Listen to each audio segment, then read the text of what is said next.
Thank you. So I arrived 2 days ago. I arrived a bit early to the first day at the National Academies.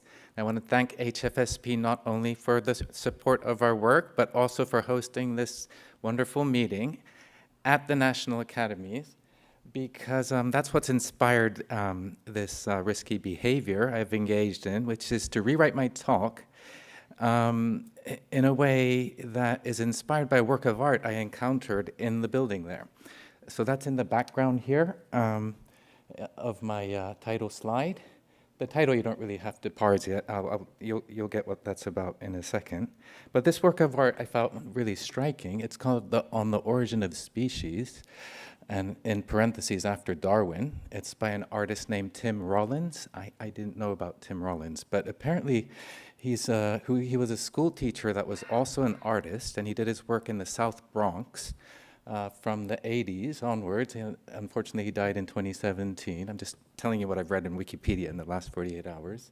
But what he did was to work with the children in the schools in the South Bronx, which is deprived, economically, of course, pretty tough area. We've already heard from Caroline about how it's important to pay attention to these things. So we have that within, countries like ours too. And Tim did, apparently what he did was, his style of art was to engage children in his class. He would read them pieces of classic literature, and get them to do artwork that's inspired by that. So this piece was in the background. You can see pages of from Darwin's Origins of Species, and on top of that, he had the students, make art. And the kind of graphical motif is inspired also by Darwin's work. So this is from Notebook B, that he set up and that he put together in 1837, a couple years after his journey of the Beagle, where he kind of sketched the idea of this tree of life, right? And I just thought that was a really inspiring work of art. And I think the connection to what I'm talking about will become apparent, and it's really more a visual connection more than anything else. But yeah, inspired by this, I thought I would, take a further risk to bring you into my subject through, and this was a piece of art, but now I'm going to talk about a little bit of history and literature. And one more slide. This is a 15-minute talk. It's very risky. So this is a wonderful book about history written by Andrea Wolf. I'm going to ask for a show of hands if anybody knows this book. It's about this wonderful scientist named Alexander von Humboldt. Who knows Alexander von Humboldt? Okay. No, keep your hands up. Keep your hands up. Now, keep your hands up now only. You have your hands up. Now, keep them up from this point onwards only if you know what he actually did. Can you explain to me? Okay, see? That's why you need to read this book. And if you read this book, you will be convinced that this was a remarkable person, right? I mean, Darwin was amazing, but Darwin's actually on record saying he never would have boarded the Beagle unless he read Humboldt, right? And Humboldt, did his work in a time. Sorry, I've got the connect with access code screen on again. Okay. Yeah, so Humboldt did his work at a time when people dressed like this, who is a generation before Darwin. He was born around the time of the French Revolution. He was terribly inspired by the, sociological changes at the time. But what he did, he was a German aristocrat. He took all his inheritance, spent it all on a big voyage to the Americas, primarily South America. And, he made meticulous recordings of the physical environment, of the climate. He was an astronomer. He did almost everything you could think of. But most of all, he was a biologist, and he collected, a huge number of samples of living things and connected it to the physical environment and to the, and other living things that were found in that same environment. And the wonderful quote from Humboldt that I just want to bring to your attention, in the end, what he kind of concluded is that there's this thing that connects all the living things. And you can't see it, but it's there, right? So what he really is credited for in this book is pretty much single-handedly invented the idea of ecology, The term didn't exist yet, right? That was coined by Haeckel, who was also inspired by Humboldt's work later on. But yeah, there was one more book. This is more of a piece of literature. It's popular science. I don't know if any of you know this book. Raise your hand if you know it. Okay, if you don't know it, go out and buy it. It's a great book about fungi, which is getting closer to our topic today, right? And when I read this book, it really blew me away, because in this book, the author Merlin Sheldrake actually quotes this line from Humboldt and says, you know, actually, there's a living thing out there that makes this entangled fabric that Humboldt was talking about real. And what he means by real is that it's a real living thing that's connecting a huge fraction of life on Earth. What I mean by that is 85% of global biomass is terrestrial plants, and about 90% of them trade with this kind of fungus. Right? And this is where, yeah, HFSP comes into it, because a few years ago, I met Toby Keers, who's also in Amsterdam, and she happens to be a superstar of this field that studies the fungi underground that connect the plants, right? And she was really enthusiastic when, you know, we were hanging out, and she said, "You're doing biophysics." You know, I'm a physicist by training, but I work on living things. You know, let's do biophysics of fungi. And I was like, yeah, you know, because we're trained to think in a certain way, right? And, you know, it was drummed into me coming up through biophysics, you know. I mean, I was doing biophysics on living things. That was considered risky, right? You're supposed to work on molecules and things. I was working on organisms. And I was always told, you got to work on genetic model organisms. We don't have a clue how to engineer these things genetically yet, right? And moreover, they're really hard to grow. They're dependent completely on their plant partners for carbon, so you have to attach them to the plant to grow them. I was like, we're not going to do biophysics on that. And, you know, who's going to give us money for it? Well, amazing. The amazing thing is we managed to write this piece of, you know, we piped up a story. We said, we're going to figure out how to do biophysics on this organism, and we're going to figure out how they make trade decisions. And what they do is really remarkable. And I'll try to motivate that a little bit more. But, you know, these are wispy networks that grow underground, and yet there's compelling evidence that they actually, you know, don't just do a give and take, but they do a give and take with many partners, and they're making some decisions. And that's just a fascinating topic. So our team consists of me, Toby, and also Howard Stone, who's an expert in low Reynolds number fluid mechanics. And the reason for that will be apparent in the couple of slides. And Hiro Toju, who's also a heroic fungal biologist in Kyoto. And we managed to, thanks to HFSP, assemble a wonderful team that's continuously growing now. But I just want to bring to attention one more thing is, you know, I really want to thank Caroline for bringing up biodiversity and the importance of it, because Toby does a lot of work in that area too. And this is what I find, really exciting also doing biophysics on this system now, is that as a biophysicist working on organisms, one of the key things is how do you connect dynamics across scales, right? And so here you see a number of scales. You know, that's what we said to HFSP too, that we would do. But Toby's kind of taken it a step further, and now she's kind of, you know, created this huge nonprofit organization that's going out mapping the globe about the biodiversity of these fungi. So, you know, she's collaborating with the JPL to use, you know, hyperspectral data from satellites to map, to try to predict the biodiversity of these fungi. And then she goes all around the world with her team from this nonprofit organization, and also working with local scientists to really sample the diversity of these fungi that are really fundamental to much of life on Earth, right? So her organization is called SPUN. Do look it up. They do really exciting things. But I just, you know, wanted to put that in because it adds so many layers of scales, right, where we can think about connecting also from a bottom-up perspective. Okay, so one last thing to, maybe comment on what got me really hooked on this system as a physicist is this. If you zoom in and look at what they're doing, and this is, you know, pretty much all we could do in the beginning is just kind of look at them under the microscope. Look at this. This is a real-time movie. Inside those hyphae, things are just flowing, right? And if you look carefully, they're not just going in one direction, but they go in both directions at the same time.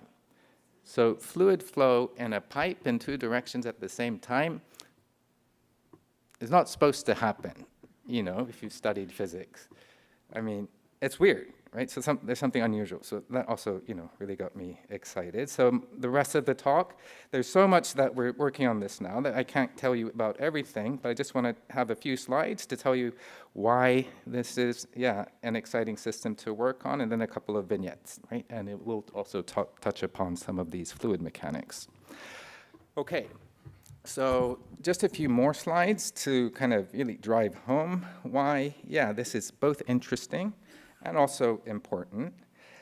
I want to start with the interesting part. You know, so I've motivated that it's a trade, right? You know, and it's a trade with the plants. So in blue, you see the fungi that are attached to the plants. And the first thing to know here, and I've already mentioned it, but you know, they really trade with a large fraction of plant species, right? Something like 80% of plant species trade with these type of fungi. And the particular class of these mycorrhizal fungi that we're studying make these interesting structures. They actually penetrate inside the plant root cells, and they do a very interesting trade. It's very specific, so what they get from the plant is carbon, and they give back phosphorus and nitrogen. Right? I'm giving you a very coarse-grained view of the chemistry. But, you know, of course, the plants are good at fixing carbon from the atmosphere. It turns out they're not so good at getting phosphorus and nitrogen from the soil. And the fungi are good at doing that. Okay. So, but what makes it really interesting from a behavior perspective is that the trade is not one-on-one. Any symbiosis involves some kind of give and take, right? But what's really special about this one is that they trade at the same time with multiple partners. Okay? So that means, yeah, it makes it an interesting game. And, you know, how do they actually play that game? Okay, so the first thing to know about that game is that they're absolutely completely dependent on the plant for carbon. So this is just, you know, zooming in to where that exchange happens. So this is nice 3D X-ray tomography data from the lab of Chris Topp, whom we're also collaborating with it at the Danforth Center. But they make, right, so what's stained here is the fungi inside the root, and you know, they basically have to bring all the carbon they need to build these networks from these few attachment points, right? And yeah, in terms of the behavior they engage in, I don't have time to tell you in detail, but you know, Toby's group has pioneered over the years some really ingenious experiments that demonstrate how these fungi can discriminate between different partners, you know, ones that give them more carbon or not, right? They can also, you know, if you give them stuff, they'll give stuff back in return. Right? They also will move resources around in a way that help their trade. So they're doing all these decision-making tasks, and yet we have no idea how it works. Right? So I hope I've convinced you that is, you know, maybe interesting to think about how these things work. From the point of view of whether it's important or not, the first thing to know is that fungi make up a huge fraction of the biomass in soil. You know, something like 30 to 50% of the biomass in soil environments can be fungi. And, sorry, I've got the network thing again. So that means, right, so another way to think about it is like in every gram of soil, there could be tens of meters of these fungi, right? That's you know, a lot of fungi. People do all kinds of calculations. If you, you know, connect all the fungi into a straight line, you go halfway across the Milky Way, things like that. Yeah, another way to appreciate, you know, just the total amount of stuff that's down there is in terms of carbon, right? When you think about biomass and carbon, you tend to think about, you know, rainforests, but it turns out, you know, when you map also the carbon stocks underground, there's a lot more underground. And something like 13 gigatons per year is estimated to be pumped into the underground through these types of fungi. And we basically don't understand how it works, right? And if that's not enough to convince you, you can also consult the geological record. And yeah, you can see what happened when the symbiosis began, right? So it turns out the symbiosis, happened about 450 million years ago. That allowed plants to colonize land, which really, increased the total amount of biomass on Earth. And you can see what happened to atmospheric CO2 levels. It decreased by about 90%, right? So, when people argue about anthropogenic, CO2 levels, you're talking about stuff that's close to the differences that are close to the noise floor. So you can anticipate that understanding, how this works can have a big impact also on the global management of the global carbon flux. So the project we did, it's not an easy system, and we had to start through the pandemic, right? So what can we do? It's not a model organism. It grows slowly. We thought at least we could image them, but it goes really slow. So we could scale it up. So our idea was just to build a robot that's going to constantly image the hell out of this thing, right? So the two heroes are here. Loreto Oyarte Galvez, fantastic postdoc from Chile, led the the design and fabrication of this imaging robot that's constantly imaging 24/7 now, these samples, right? Where half of the plate has the plant root, the other half only the fungi can go into. So we're tiling the whole thing with images. And Corentin Bisson, who's a spectacular PhD student, managed to build an automated analysis pipeline that stitches all this stuff together and extracts the full network graph. So we're basically able to track every node and edge in the network as it grows, and we get about 10,000 of these nodes and edges per plate. And the robot does 40 plates at a time, so at any one moment in time, we're actually tracking about 500,000 of these nodes. Okay, so you can imagine if you have all this data, and this is just a zoomed in view, you can do all kinds of fun analyses with it to learn about what it's doing. But the first thing we did was just to stitch it all together, extract the graph, and what you're looking at is not the images, but data. So this is the network graph as it evolves in time. And it is, there's a lot going on there. So we're doing a lot. But the first thing we did was just to, look at the simplest thing you could do, which is to look at the density dynamics.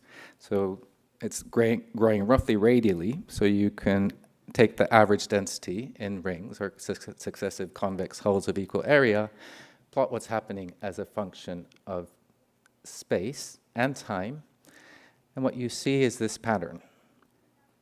Essentially, they just make a wave. So the pink stuff is the growing tips, which make a traveling pulse that radiates outwards, and behind it, you get this wave of densification of hyphal filaments. And so this is their first result, that the supply chain grows as a wave. So we have all kinds of data to convince ourselves that it really is a wave.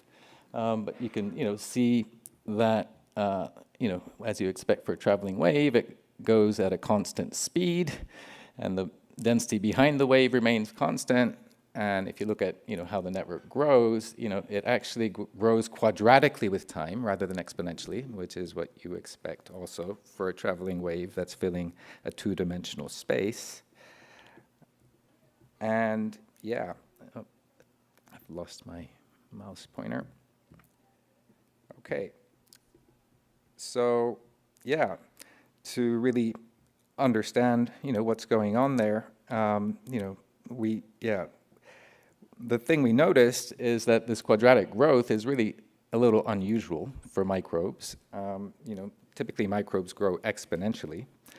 So it really looks like they're somehow regulating their density actively, right? So we can see that if you modulate the amount of food they have, the plant will happily grow denser, but the fungus just keeps the same density regardless of the environment, which is really quite different from what you expect from microbial growth, right? They seem to, somehow, be a little bit, let's say, austere, And it's really different from free-living fungi. So, here's another study done by a group in Paris where they studied the growth of free-living fungi over similar length scales, and they just happily grow exponentially, right? So there seems to be something special about the symbiotic fungi that self-regulate their growth. So I don't have time to really tell you the details, but we've managed to make, a simple mathematical model that can really explain this traveling wave growth in terms of the microscopic parameters that we can measure. And what we find is that indeed the microscopic morphogenic parameters like the branching rate and the rate of the hyphal fusions can really explain the density regulation that we observe. So yeah, I think in the interest of time, I will need to wrap up, but I just want to show you 2 videos, if that's okay. It's not okay. Okay. So yeah, then I will just try to, motivate, with 1 video, not 2, that we are, really starting to get a sense of how the carbon traffic works, right, in these unusual organisms that are especially, essentially open pipes for fluid flow. There's some pretty unusual and interesting biophysics there. So with that, I'd like to thank, of course, the Human Frontier Science Program and the whole team, and also you for your attention. Thank you.